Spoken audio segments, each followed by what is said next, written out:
Ça a été une course très difficile dans la mesure où il y avait beaucoup d'Africains en finale. J'ai dû gérer toutes ces accélérations parce que c'est des athlètes imprévisibles.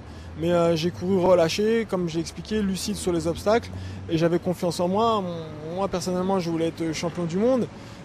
Voilà, je suis tombé sur plus fort que moi. Je bats mon record personnel de plus de 3 secondes le jour de la finale. Et voilà, j'avais tellement envie de réussir que dans la dernière ligne droite, même si j'étais quatrième, j'ai pas voulu abdiquer. Et puis je suis allé chercher cette médaille de bronze voilà, au courage et à la persévérance. J'ai l'objectif de monter en distance, mais dans un premier temps, on va finir la saison, savourer un petit peu tout ça. Et puis à la reprise de l'entraînement, il sera temps de décider de ce que je vais faire l'année saison prochaine. C'est sûr, l'année prochaine, les championnats d'Europe.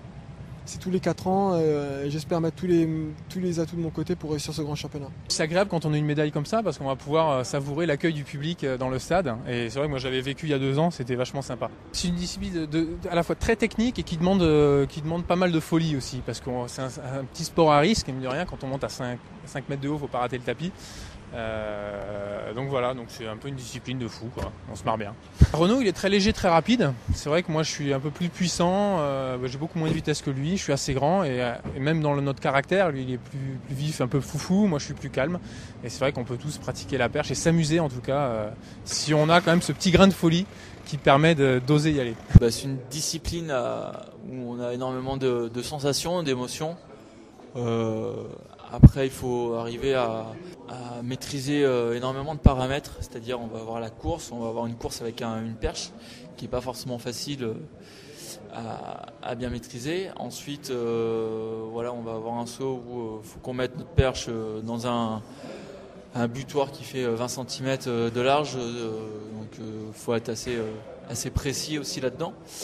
Et ensuite, après, on a un peu toute la partie aérienne où sur la perche qui se met en place, où là il s'agit de faire un peu l'acrobate, si on peut dire, pour franchir cette barre. Et puis après, on a toutes les émotions qui sont assez intenses quand on retombe sur le tapis.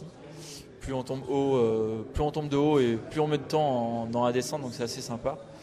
Mais voilà, c'est vraiment un esprit aussi pas à part, mais un peu différent par rapport on va dire aux disciplines. On est énormément soudés, c'est énormément convivial.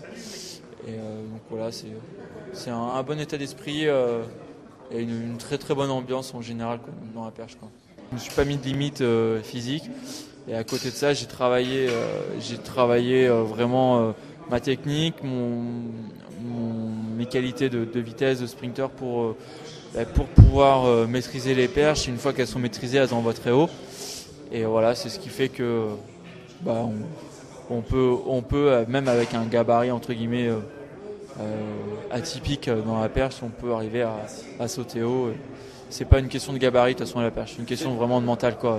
Faut avoir l'envie et on se donne les moyens et après ça paye, quoi. Qu'on soit petit, grand, rapide, lent, on peut trouver son bonheur. Donc du coup tous les gabarits sont faits pour être un athlète, quoi.